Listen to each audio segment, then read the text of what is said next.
Diana dengan NIM 060211 8232812. Di sini saya akan memaparkan hasil analisis saya mengenai cerpen Pernahkah Kalian Menjelma Jadi Ikan karya Tustev Sakai.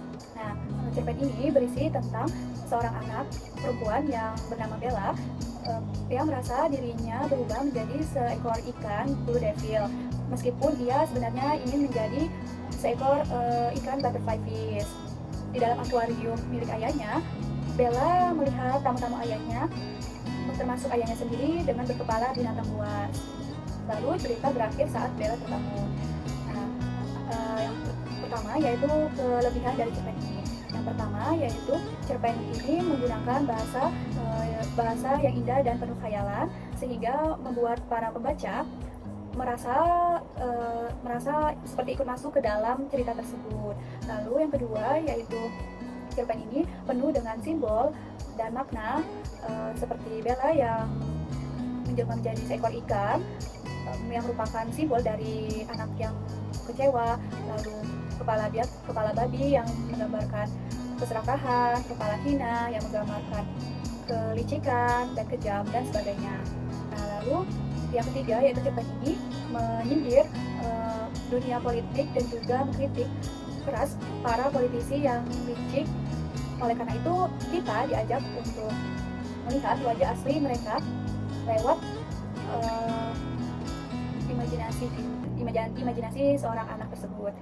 Nah, lalu kekurangan dari cerpen Pernahkah Kalian Menjelma Jadi Ikan yang pertama yaitu cerita ini bercampur antara kenyataan dan imajinasi, sehingga membuat pembaca merasa bingung apakah Bella benar-benar menjelma menjadi ikan atau hanya khayalan. Nah, lalu yang kedua yaitu pembaca tidak terbiasa dengan cerita simbolik, sehingga pembaca merasa sulit untuk menangkap isi cerita tersebut. Lalu yang ketiga, manfaat dari cerpen tersebut yang pertama yaitu cerita ini membuat kita berpikir dan membayangkan makna dari simbol serta tokoh-tokohnya, sehingga membantu kita dalam melatih imajinasi dan daya pikir. Nah, lalu yang kedua yaitu cerpen ini memberikan pelajaran bahwa kebohongan bisa berdampak buruk bahkan kepada anak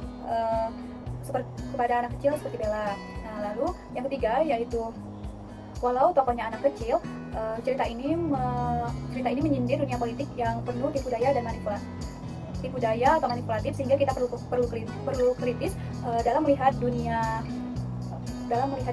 terutama dalam dunia politik. Nah, lalu yang keempat yaitu cerita ini seru karena penuh fantasi, tetapi juga mengandung pesan moral seperti nilai keluarga, kritis sosial dan sebagainya. Lalu unsur intrinsik dan unsur ekstrinsik dari cerpen tersebut. Nah, yang pertama unsur intrinsik yang pertama yaitu tema dari cerpen ini yaitu kebohongan dan kemunafikan. Lalu yang kedua yaitu ada tokoh dan penokohan. Nah, Bella, yang pertama yaitu Bella adalah seorang anak perempuan berusia 8 tahun yang polos dan penuh dengan rasa penasaran. Nah, lalu yang kedua yaitu ada Papa yaitu ada seorang politikus yang sering berbohong dan digambarkan berkepala babi, yaitu serakah dan manipulatif. Lalu yang ketiga ada Mama adalah seorang ibu yang peduli dan penuh dengan kasih sayang. Lalu yang keempat ada para tamu politikus. Nah, digambarkan berkepala binatang buas seperti harimau yaitu rakus, hina yaitu kejam, ular yaitu licik, dan buaya yaitu tamak. Lalu alur cerita yaitu alur maju dan alur mundur. Lalu latar. Nah, latar yaitu yang pertama adalah tempat yaitu oceanarium di ruang kerja Papa, rumah besar, dan kamar tidur Bella. Nah, lalu latar waktu yaitu tidak disebutkan dengan jelas. Lalu yang ketiga yaitu latar suasana, yaitu misterius tetapi juga seram dan menegangkan, terutama pada saat Bella melihat wajah para politikus tersebut. Lalu yang kelima yaitu gaya bahasa. Nah, gaya bahasa di sini yang pertama yaitu penggunaan metafora seperti wajah binatang yang menggambarkan sifat asli manusia. Lalu yang kedua ada dialog yang digunakan untuk memperkuat karakter dan menyampaikan pesan moral secara tidak langsung. Nah, lalu sudut pandang, yaitu menggunakan sudut pandang orang ketiga serba tahu. Lalu yang keempat ada amanat. Nah, amanat di sini yaitu penampilan luar tidak selalu mencerminkan isi hati seseorang. Kebohongan dan kemunafikan, terutama dalam dunia politik, pada akhirnya akan terbongkar. Nah, selain itu kejujuran dan integritas penting dalam kehidupan dalam keluarga maupun masyarakat.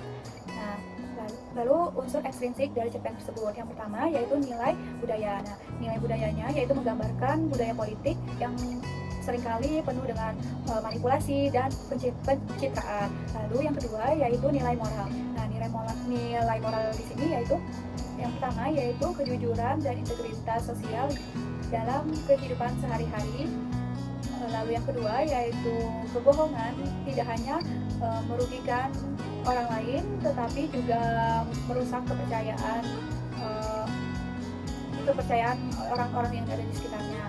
Nah, lalu yang ketiga yaitu anak-anak yang masih polos seperti Bella dapat merasakan dan memahami kebohongan yang ada di sekitarnya.